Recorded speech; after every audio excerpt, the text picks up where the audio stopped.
Olá, bem-vindos a mais uma exploração profunda aqui com a gente. Hoje, o nosso foco está em algo que, olha, provavelmente está no bolso ou na mão de quem está ouvindo agora mesmo. A gente está falando da arquitetura RISC-ARM. Temos aqui um material base excelente, o artigo 01, Conceitos Básicos de Arquitetura RISC-ARM. Ele vai ser nosso guia. E a missão aqui é ir um pouco além do básico, sabe? Queremos entender não só o que é a ARM, mas por que ela ficou tão onipresente, tão fundamental, principalmente nesse universo móvel? E, claro, desvendar aqueles conceitos-chave que a tornam tão eficiente. Muitos de nós usamos aparelhos com a ARM todo santo dia, né? Mas assim, raramente a gente para pensar no que está sobre o capô. E o material que a gente tem aqui ajuda justamente nisso. Ok, então vamos desvendar essa história. É uma história fascinante mesmo, sem dúvida.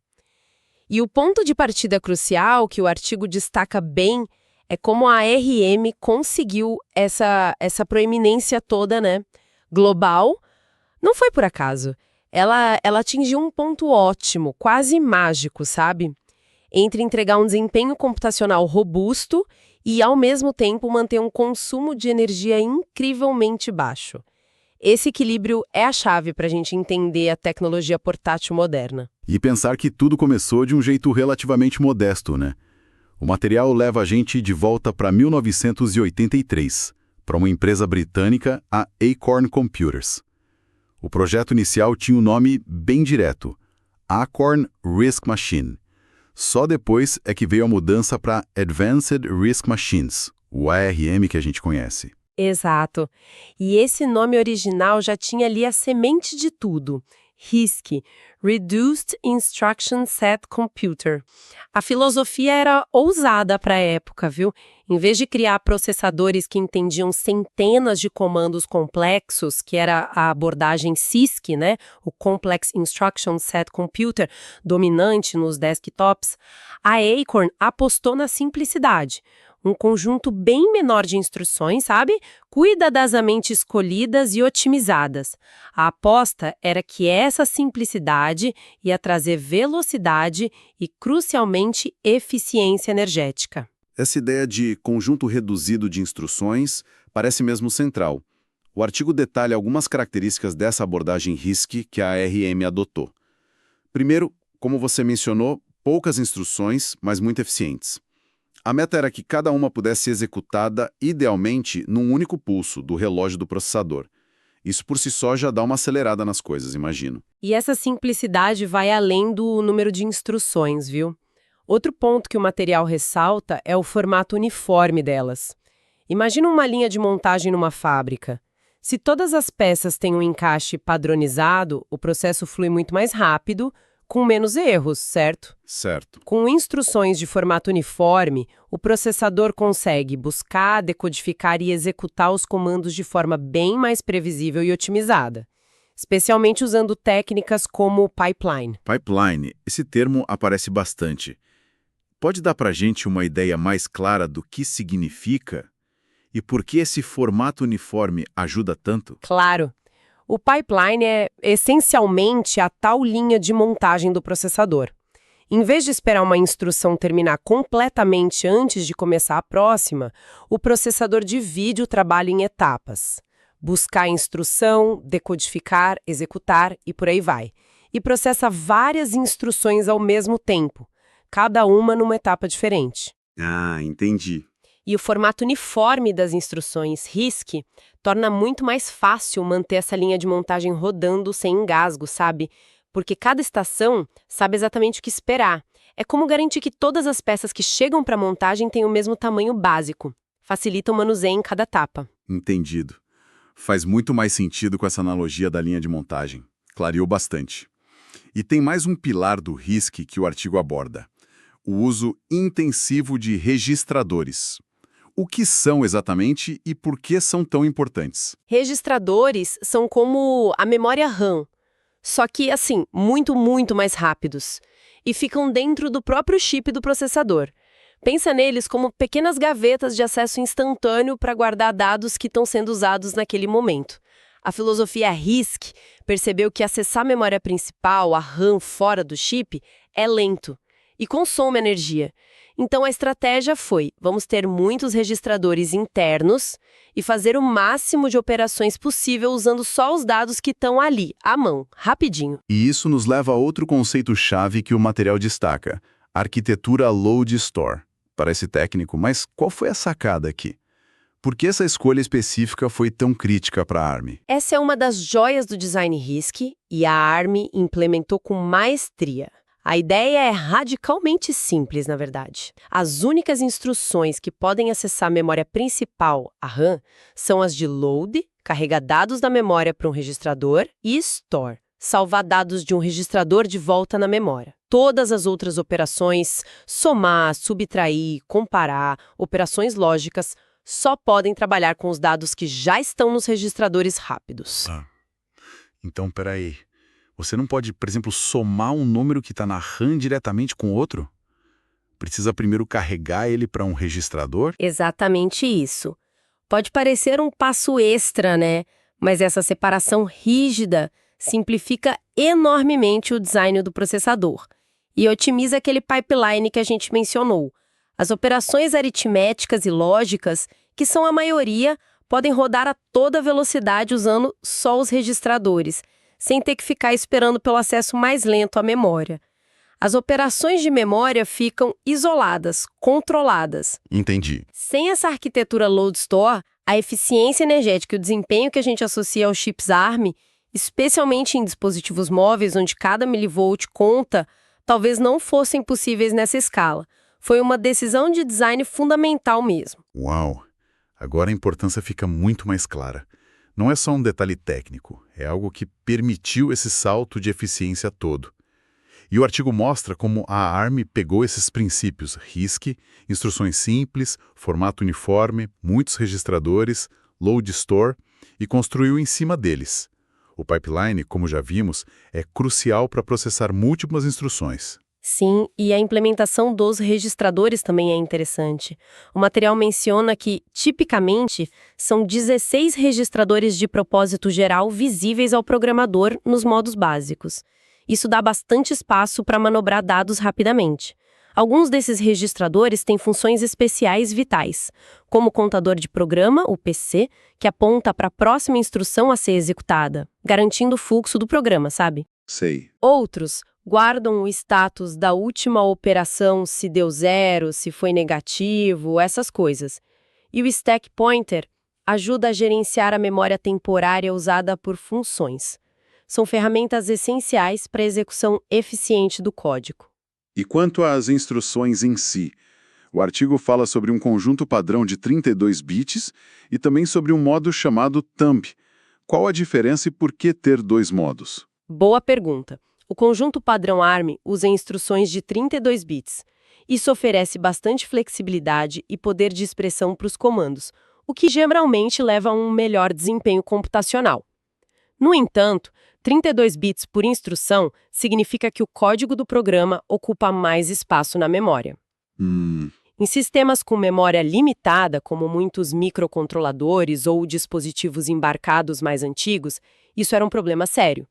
Aí veio a solução genial da ARM, o modo thumb. E o que o thumb faz exatamente? O thumb introduziu um conjunto alternativo de instruções, só que comprimidas para apenas 16 bits.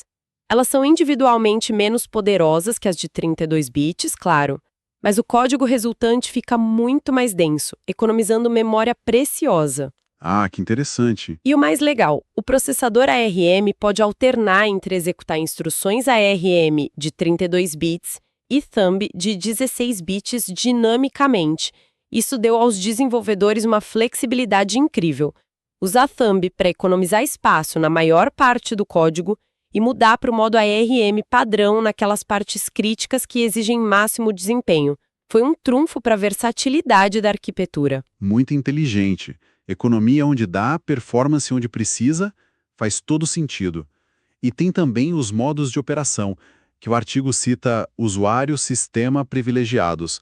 Por que isso é importante? Isso é fundamental para qualquer sistema operacional moderno e seguro. Pensa só no celular ou no computador. Vários aplicativos rodam ao mesmo tempo, junto com o próprio sistema operacional, né? Sim. Os modos de operação criam barreiras.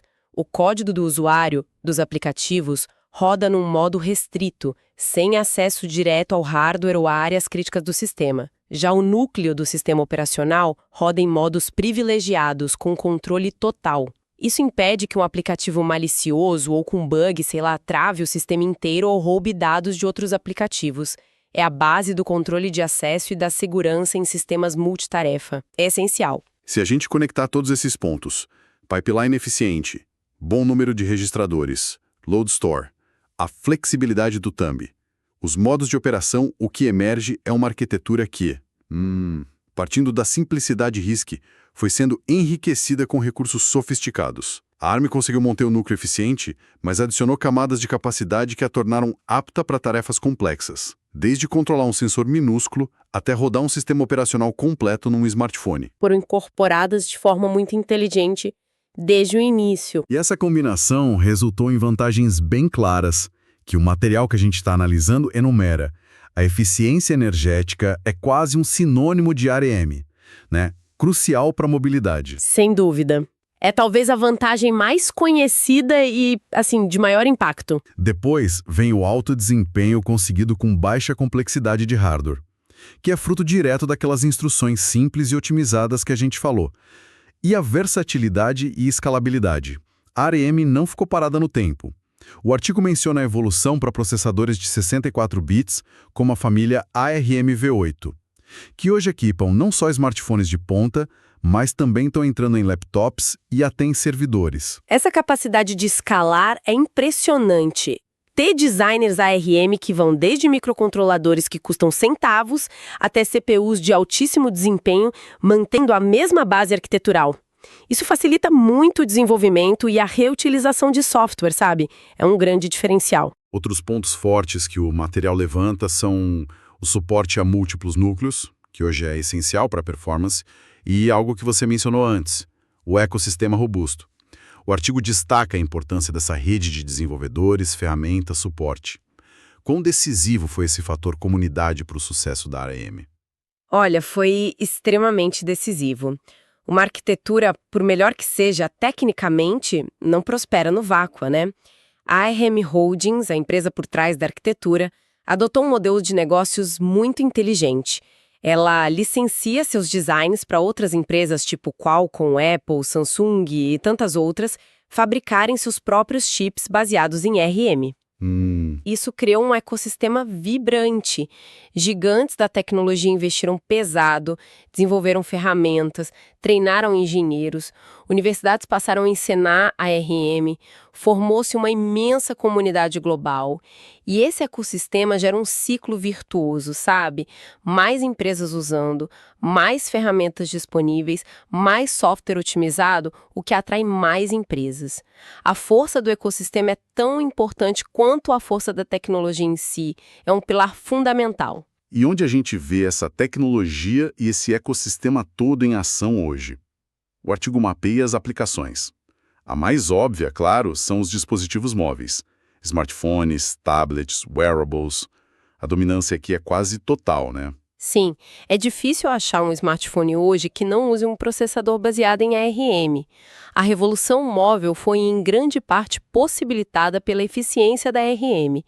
Permitiu baterias duradouras, aparelhos finos. Exato. O alcance vai muito além, como o artigo mostra. Sistemas embarcados em automação industrial, robótica, na vasta internet das coisas, a IoT, também a crescente área de computação de borda, o edge computing, e servidores de baixo consumo. E, claro, inúmeros produtos de consumo, de TVs inteligentes a eletrodomésticos conectados. Exato.